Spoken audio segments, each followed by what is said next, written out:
Yo, welcome back to the channel, guys, and in today's video we are going to be talking about the Raw results. We're going to give our feedback on it. I'm going to call this series something like Monday Night Raw Roundup or some crap like that. Show opens up with Liv Morgan and Raquel Rodriguez. They're in the ring, they welcome everybody to Monday Night Raw.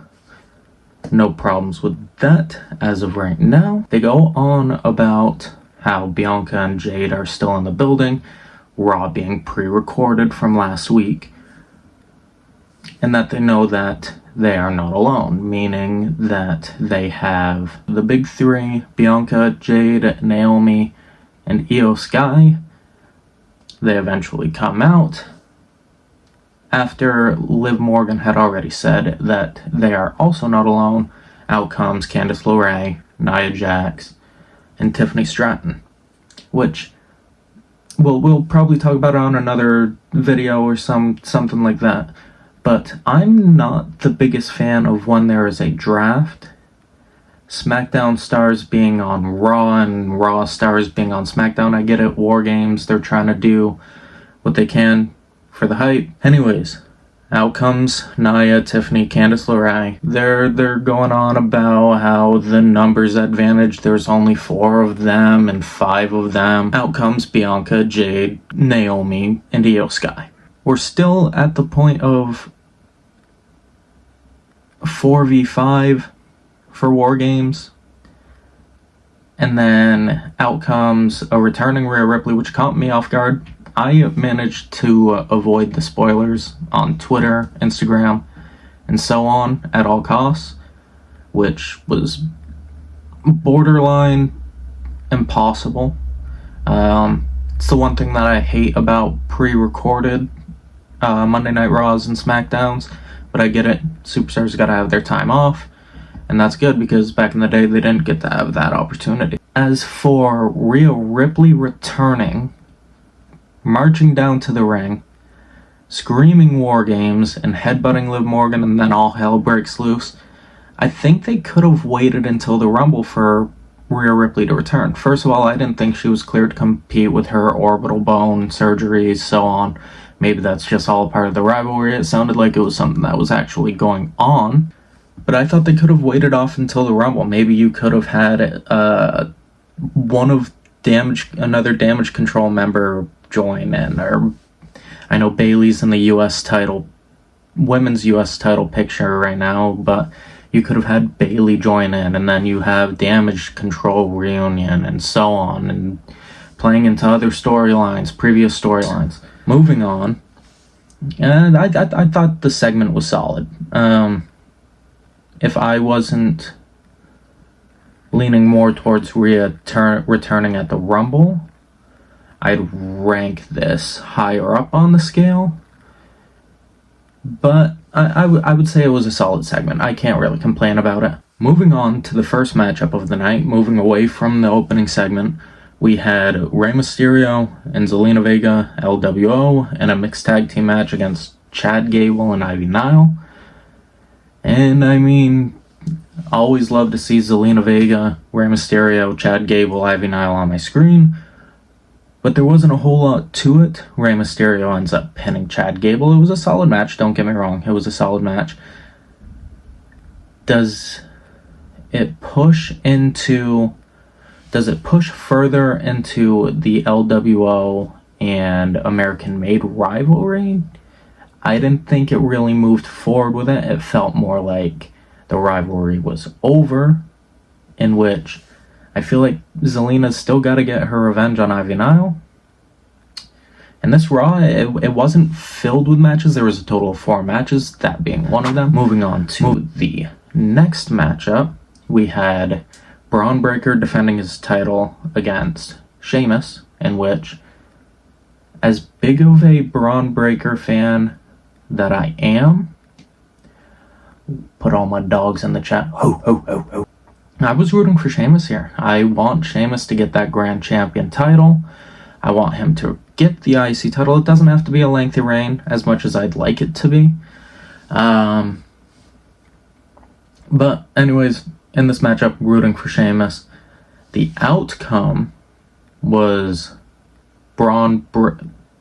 yeah, Braun Breaker won by disqualification because Ludwig Kaiser interfered, hit him with his finisher, drop kicked Sheamus into the steps, and now we've kind of got Ludwig Kaiser in the IC title picture, which I'm not going to complain about.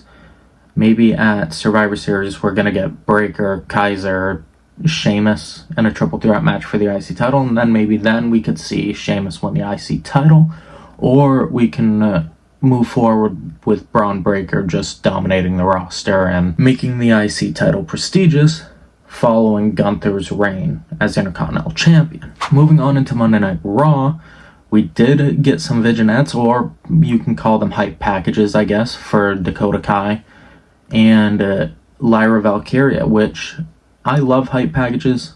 I love them. I think they work in today's wrestling. We don't see a whole lot of them when you're watching PLEs on Peacock or whatever. If you're not paying for premium Peacock, you're getting ads instead of the hype packages for the matches. So seeing them on Monday Night Raw was a nice change up. I'm looking forward to Dakota Kai being back in action. As for Lyra Valkyria, she had that point where she was thrown into the well with the big dogs, Becky Lynch. She was in there with Io Sky and Damage Control. And then she went back down to NXT to help out Tatum Paxley. So the video package was definitely needed to reintroduce her to Raw. So that gets an up for me. Seeing Dakota Kai get a video package after returning last week gets an up for me. Very excited to see both of them back in action. Moving forward, another little promo area with the Final Testament and The Miz talking about Uncle Howdy and the Wyatt Six. Been really enjoying the Wyatt Six, although we haven't seen a whole lot of them. We saw the rivalry with American Made, and now with the Final Testament. And part of me wants... I don't know. I'm like rooting for Final Testament because I'm biased and I'm a Karrion Kross fan, but it can go both ways because I love the Wyatt Six. So I'm kind of caught in between on who I would like to see come out of this rivalry on top. I think Karrion Kross needs it a little bit more, and you can still protect Bo Dallas, Uncle Howdy, so on, whatever you want to call him, Bo Dallas or Uncle Howdy.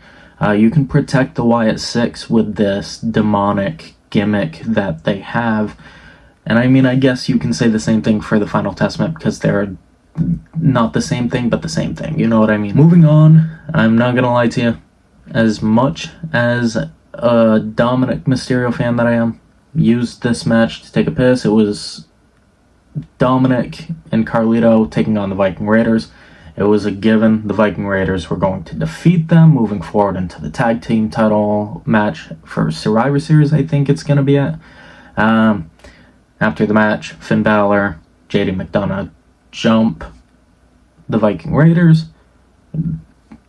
No, they're back to the War Raiders now. Shit, dude, what am I talking about? Anyways, jumping the War Raiders, and it was alright. It fit right in the middle for me. It was a perfect spot before the main event, which works. Okay. Moving on from that, because it was just kind of like a filler thing for me. You had your main event. You had, the packages from SmackDown where Bronson Reed was joining Timu Bloodline for WarGames, and then you've got the hype for like Jay, Sammy, and Jimmy trying to recruit Seth Rollins to join OG Bloodline for WarGames, but Seth is, not wanting to pair with Roman Reigns because of their history. He was willing to pair with Sami Zayn, he was willing to pair with Jay, he was willing to pair with Jimmy, but not Roman Reigns. Moving into the main event, very good match. I think Seth Rollins and Bronson Reed have very great chemistry together. Rollins looking like he's going to get the win. But then you have Solo Sikoa on the commentator's desk, distracts Seth Rollins. Bronson Reed takes advantage. Tsunami. Bronson Reed defeats Seth Rollins, which with this rivalry, absolutely love it.